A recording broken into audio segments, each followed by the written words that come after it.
When I have an instinctive idea, it will die in the crib if I don't bring a team around it that has similar instincts to increase, but diverse perspectives of influence and contribution. Your ideas will die in the crib if you don't build a team around it who has a similar instinct to increase, even though they have diverse perspectives.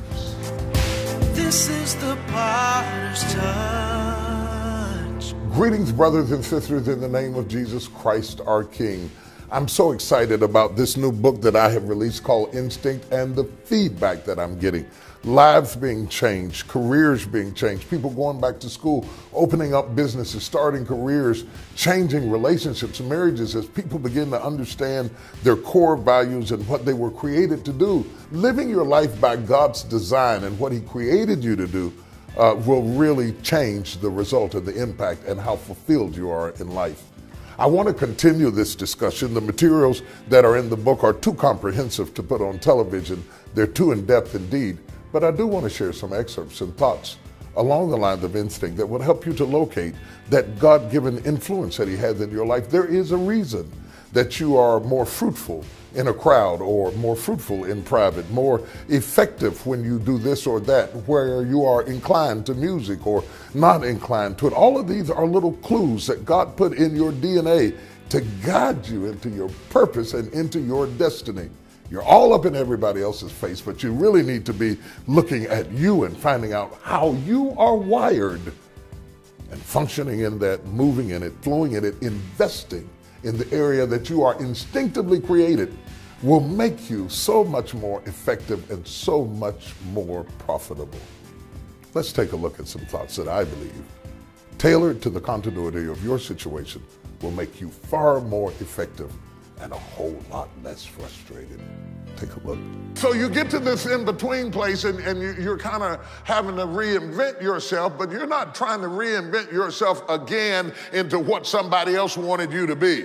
We've already done that, been there, done that. This time we want to reinvent ourselves into the highest and best expression of who we were created to be, and we have finally stopped being manipulated by who everybody else wanted us to be, and we're finally ready to tap into our core and essence and be, and as we said in our generation, do my own thing.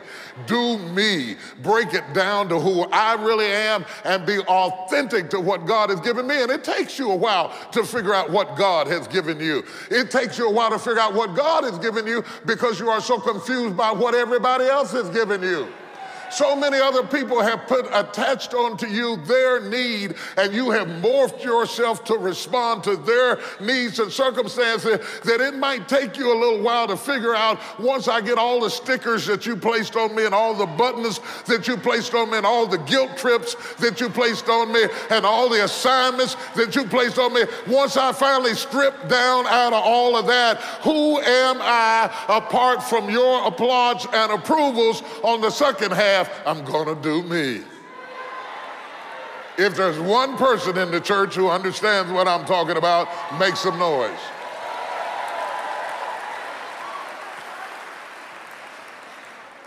So what I'm trying to do then is to get a new dream, a new vision, a new fire, based on the experiences, good and bad, of my past, and based on my ability now to tap into my God and into myself. I'm trying to get a new dream for myself and to get that dream to come alive and to get the strength to birth again.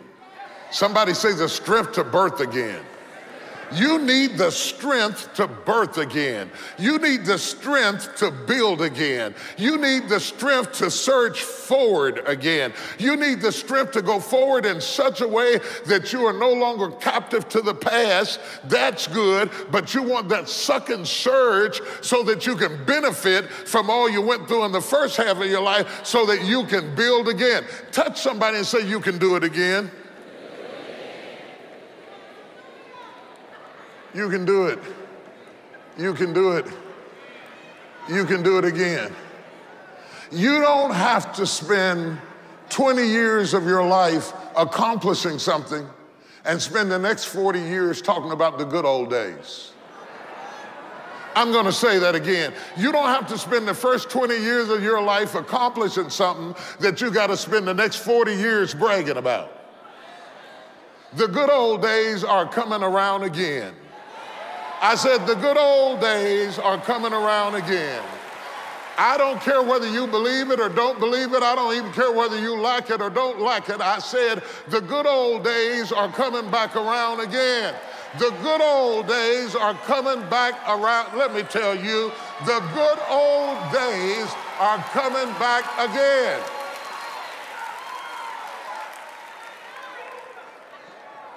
The good old days are not behind you, they're in front of you.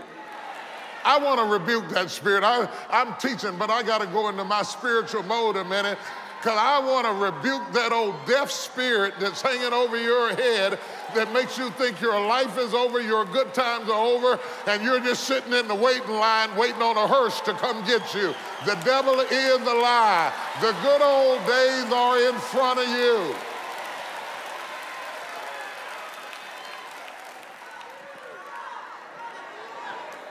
I don't care if you lost a home, buy another one. Buy another one. They're still making them. Go out there and buy another one. Don't spend the next 10 years crying about something that got over your head. No need in God giving you new life if you're going to rehearse old ideas. It's time to get out there and go shop and look at another one. Figure out what you should have learned from the first time. Armed with the information, get back up again and say, I kind of like that one right there. Do you have it with the bigger patio in the back? Do it again.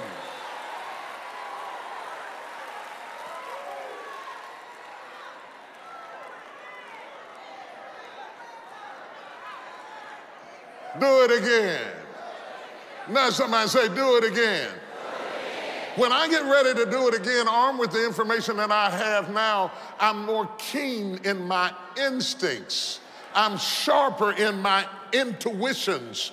My intuitiveness is more refined because it has been cultivated in the furnace of affliction through the things I learned on the first half. I'm a little bit more adept at understanding what matters and what doesn't matter, and I'm getting ready to do it again. I'm going to live my life with robust tenacity and excitement and enthusiasm. Since God didn't allow me to be in the hospital on a respirator, sucking air, trying to get air in my lungs, since I am relatively healthy and relatively strong, and since I got up out the bed this morning and didn't wake up dead, I'm going to live my life, even if it isn't but 6 more hours.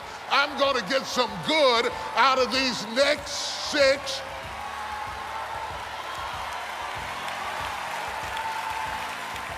You can't be fruitful if you haven't found your seed. The teaching instinct is designed to get you to take an intrinsic look at you and how fearfully and marvelously made you are. And that you're not an accident, you're not a mistake. The only reason your life feels like a mistake is because you may have been misallocated, misplaced, misused, or abused, contorting yourself into something that you're not trying to fit in to a place that you were not designed to be. Instincts is my way, my word that I use to get you to look in at how God has wired you and celebrate that and invest in that and educate that and inform that so that you can be the highest and best expression of what God created you to be.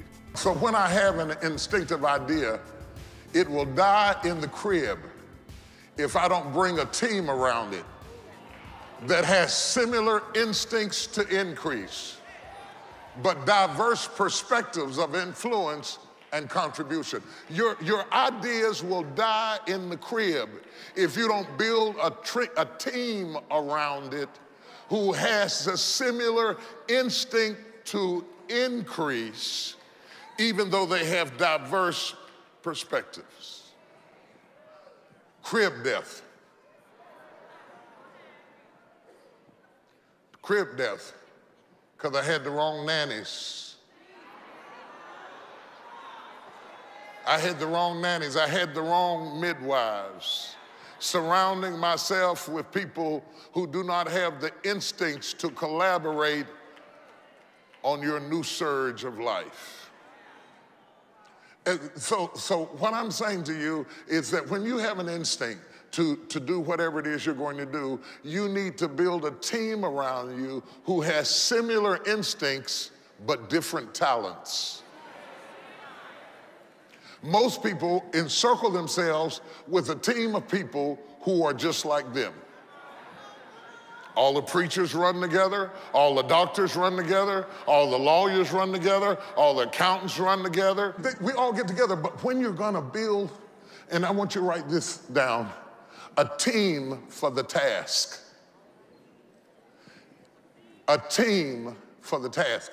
You want to build a team for the task.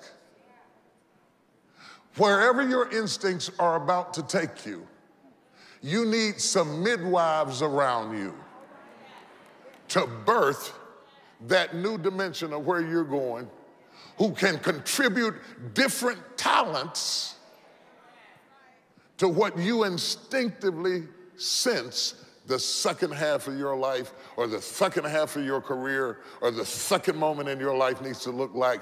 You get the idea in your instincts and you protect the idea by the team you put around it. My whole book is based on animalistic behaviors and instincts that animals have and comparing them as well to instincts that humans have. And so in the process, I started looking at these seals and what the seals do. The mother bursts the eggs. And it's so amazing because this is funny to me. The mother bursts the eggs, but the male keeps them. The penguins, I think it is. Yeah, the penguins. And the male keeps the eggs. Okay, I saw that, I almost cut it off right then. I thought if men had to keep eggs, it would be a whole lot less children in the world.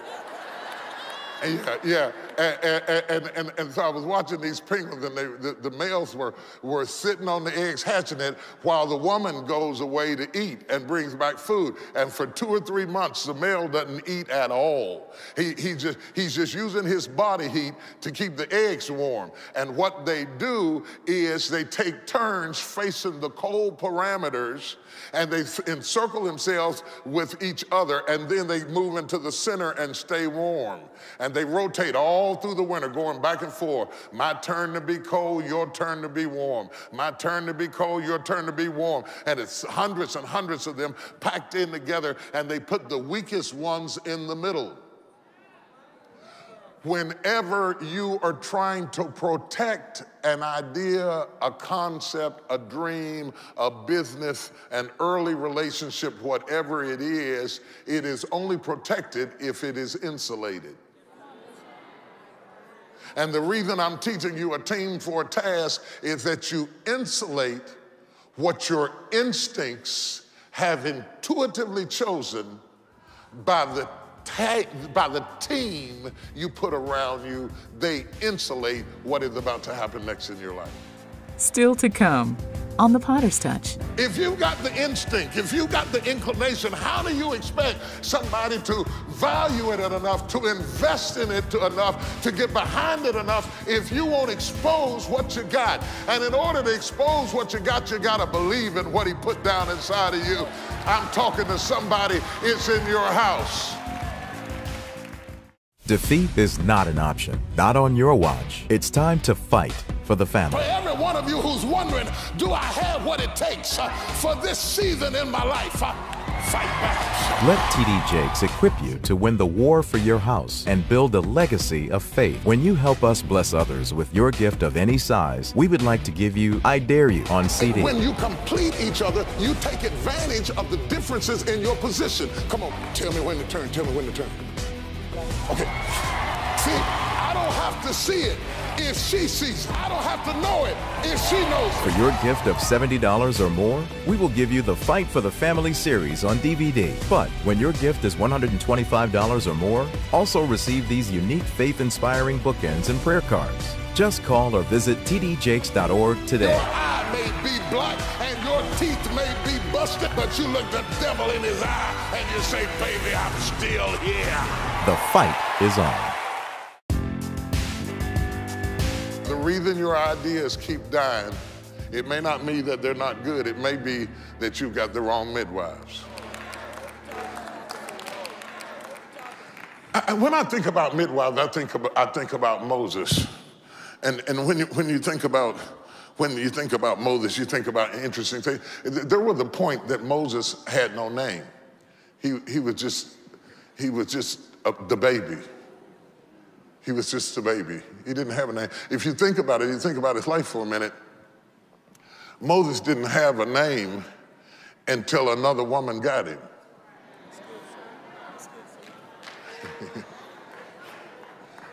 The mother that birthed him didn't name him. Look, put up Exodus 2. Let's take a look at this. Y'all with me this morning? Yeah. And there went a man of the house of Levi and took to wife a daughter of Levi, verse 2. And the woman conceived. We got a man and a woman. We know where they come from, but we don't have any names. And the woman conceived and bare a son. And when she saw him that he was a goodly child, she hid him 3 months. We don't have a name. He has no influence, and he has no inspirational purpose. He has no name. He has no identity, no influence, and no inspiration. He just exists. Could that be you? You just exist. No inspiration, no influence. Influence is leadership. Leadership is influence. Influence is leadership. I'm in control of nothing. I got no inspiration, and I got no identity. You got to realize that Moses lives for 3 months hidden in the house. And when I thought about it, the Lord sent me to ask you, what's hidden in your house? Instincts are babies hidden in your house that don't have names yet. Inclinations, drawings, pullings, wooings, half-born concepts hidden in your house that you haven't formalized, that you haven't empowered, that you haven't given a name yet. Isn't it funny how sometimes you have an idea or an instinct for something that it's going to take somebody else to name? You have the creativity to birth it, but you may not have the insight to name it, empower it, and nurture it, take it to the next level. Everything you start doesn't mean you finish. But how will it ever be named or funded or discovered if it's not exposed? You may be, I'm telling you, you're hiding your own deliverer. Moses' mother was hiding her own deliverer. She was hiding the very one she'd been praying for.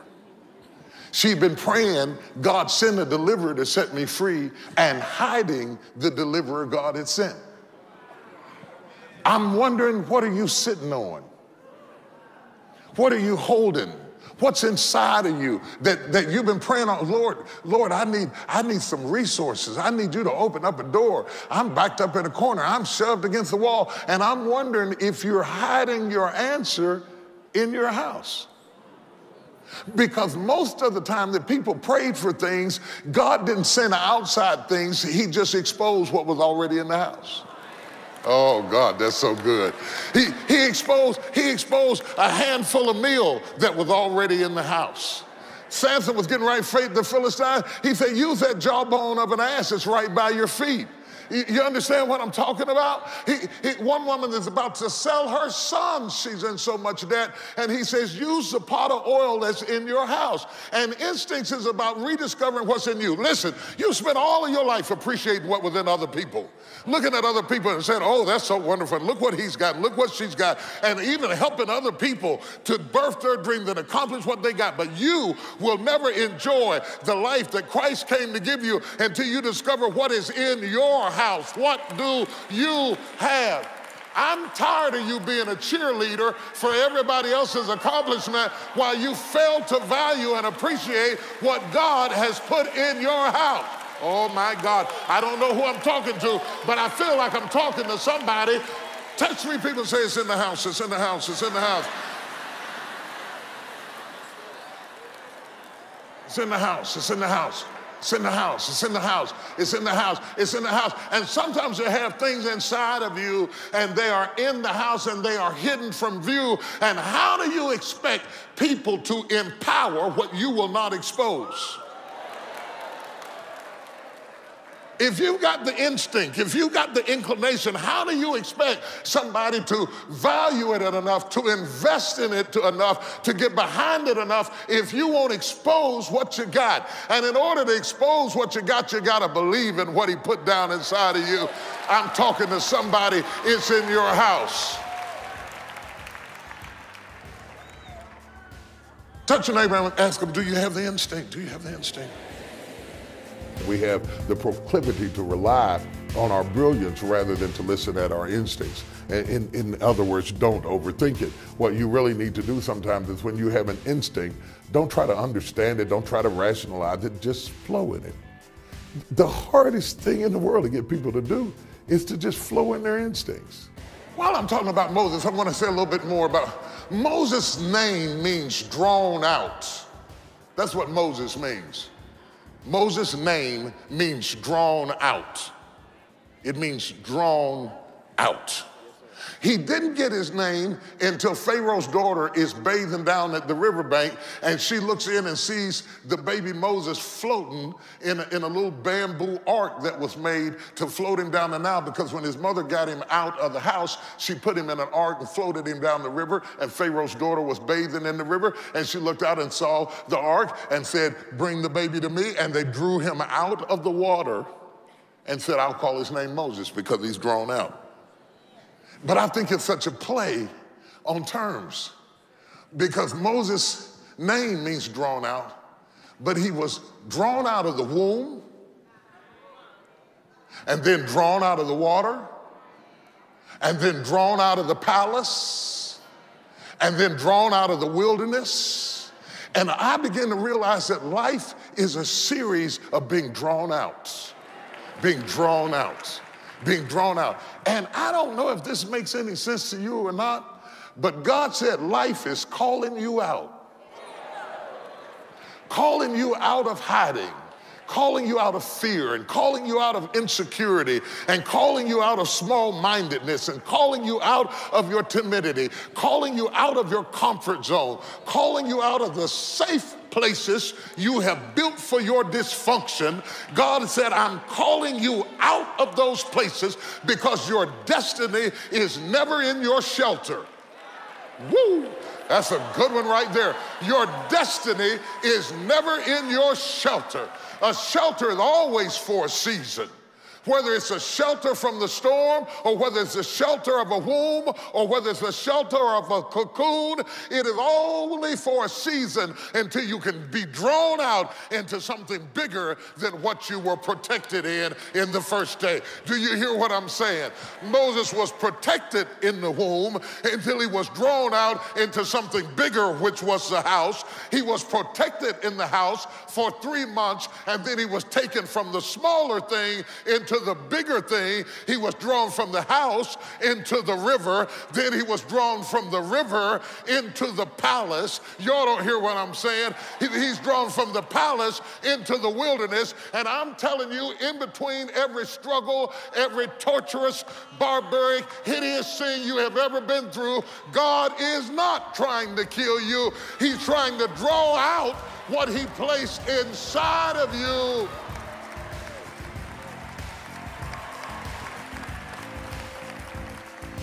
Hey, I've got more to share with you. And I know some of you are saying to yourself, I'm too old, I'm too late, I'm too deeply entrenched in my circumstance to activate. No.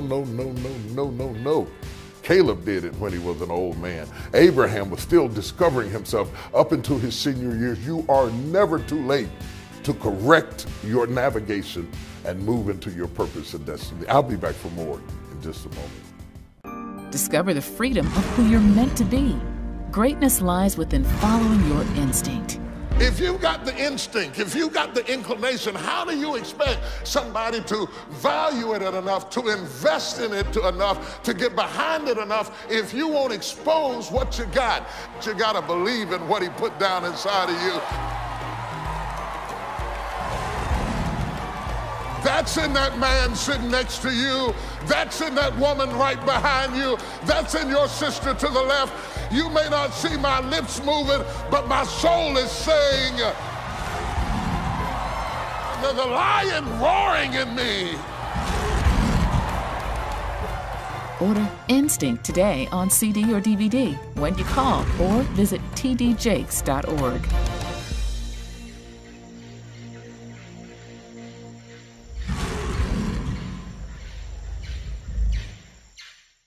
Defeat is not an option, not on your watch. It's time to fight for the family. For every one of you who's wondering, do I have what it takes for this season in my life? Fight back. Let TD Jakes equip you to win the war for your house and build a legacy of faith. When you help us bless others with your gift of any size, we would like to give you I Dare You on CD. When you complete each other, you take advantage of the differences in your position. Come on, tell me when to turn, tell me when to turn.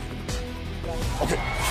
See, I don't have to see it if she sees it. I don't have to know it if she knows it. For your gift of $70 or more, we will give you the Fight for the Family series on DVD. But when your gift is $125 or more, also receive these unique faith-inspiring bookends and prayer cards. Just call or visit tdjakes.org today. Your eye may be black and your teeth may be busted, but you look the devil in his eye and you say, baby, I'm still here. The fight is on. The year's most highly anticipated event is here. The wait is over. The Woman Thou Art Loose 2014. I just love being here. It's exciting. The speakers are awesome. The lineup is incredible. There's something you walk away with that you can't take from a DVD. Things are happening. Lives are changing. Being able to cut the cord of things that you've had in your past. This is the life-changing event of the year. And I'm so glad I did come here. Definitely a movement. Register today for Woman Thou Art Loose 2014. I'm out of time. I've got to stop there. It's been a real joy to have an opportunity to just share with you a very practical, pragmatic. I didn't do a lot of shouting and hooping and hollering. I want to think with you because life is precious. You can't just dance through it. You need a strategy and some structure in your life. If you would do that, you would not have to use church to anesthetize the failures of your life. You could use it to infuse you with power and invigorate you to live bodaciously and courageously your life, not imitating anybody else, but what did God put in you and how will you take that and mass produce it and give it back to us? You've got 12 baskets full left. Don't walk away from your miracle. Take care.